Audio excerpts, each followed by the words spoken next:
So, I bought a Glock. Now, normally when you buy a new gun, it's usually a bragging point. Look what I got. I got a new whatever. Well, in this case, I feel a little differently than normal. In this case, I almost feel obliged to apologize to the people that I know for buying a plastic handgun. For many years, I've kind of been one of those people that frowned upon the plastic pistols. And anyway, lo and behold, as it often works out in life, the things that you say that you will never do sometimes come back to haunt you. Anyway, recently I purchased this Glock 17. Now, it's just about the most plain vanilla flavor of Glock which you can get, and sort of the Canadian spec one with a 10-shot mag. I guess that's probably the same mags you get if you're in a place like California.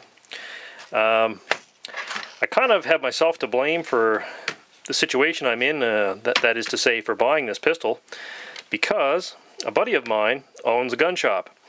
And one day I was in his shop and he mentioned to me that the distributor, the Canadian distributor for Glock, which I believe is the police supply company, they had been after him to become the local stocking Glock dealer. And I said, well, why don't you bring them in? I mean, people want to buy them. They're very popular. They're very reliable. They shouldn't give you any problems with service. They just have a reputation for working and working and working. And he said, well, I don't really like them. They're, kind of plasticky and all that kind of thing. And I had to agree with him. I said, well, I don't really care for that much plastic in a gun either. But anyway, I said, well, you should bring them in because people want to buy them. What the hell difference does it make whether you like them or not? If they'll sell and you can make money on them, then bring them in. Anyway, a little while later, he said to me, hey, I got to thinking over what you said about the Glocks, and I decided to start carrying them. So not much longer after that, he brought in several to sell. And amongst them was this 9mm Glock 17. And after having handled it a few times, I was sort of intrigued with the whole concept of the pistol, even though I know they're nothing new. A friend of mine had one of these, actually he still has the same one. He's had it for 20 years and he's never had any problems with it.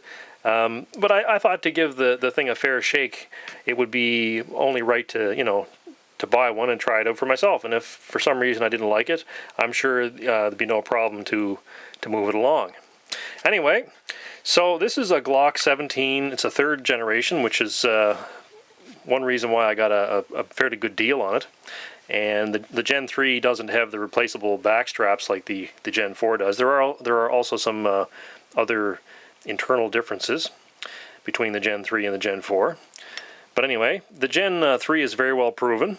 So far I've put about, 250 rounds or so through this pistol. It certainly hasn't given me any problems so far. It works like a top.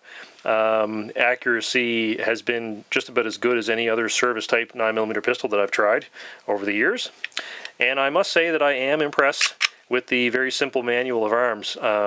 Basically you've got a trigger, you've got a slide release, and you've got a mag release, and that's the only controls you have to be worried about when you're shooting the thing. One other thing which impresses me is the fact that if you shoot with a fairly high thumb and you're using your other thumb against the frame of the pistol, there's no slide release to get in the way. I often find that's a problem with like a 1911 style pistol where the slide release is there and you have to be careful not to hold the slide release down with your thumb which keeps the gun from locking open on the last shot. So with this, you can keep your thumbs up nice and hard against the frame, makes it easy to steady. I'm still getting used to this Glock safe action trigger. If you're not aware of how that works, basically this is a striker fired pistol. You can see there's no hammer, and essentially what it amounts to is you've got a striker which is, generally speaking, is partially cocked all the time, and pulling the trigger completes the cocking stroke and fires the pistol. As you can see there, it's been fired, and unlike a double action, you cannot reset the mechanism by pulling the trigger again. The slide has to be cycled to reset the mechanism. So as I said, it's got the Glock safe action trigger, which has the little safety bar built into the front of the trigger. So no external safety catch, which is kind of unusual. You know, as far as traditional-minded people like me, it's a bit of a change of pace not to have a safety catch on an automatic pistol, but, you know, revolvers don't have them, so I guess you can excuse that lack of a feature. Like I said, came with 2 mags, came with the goofy trigger lock. There's an instruction manual, some other propaganda in there from Glock. And since I had a plastic pistol, I figured I might as well have some other plastic stuff to go with it, so I picked up a Phobos paddle holster and a Phobos mag pouch. And those are both pretty economical items, so gets me set up for going to the range to shoot some action type matches. Anyway, I guess I can probably do some videos on this, or a video on this, if anybody's interested. I mean, there's probably 1.5 million Glock videos out there on YouTube. I guess we could add another one to it. Anyway, so that's my latest pistol purchase, or admission of guilt, depending upon how traditionally minded you are. But we're going to give it a good ring out, and I don't foresee any problems with it because, well, it's Glock, and above all, they work.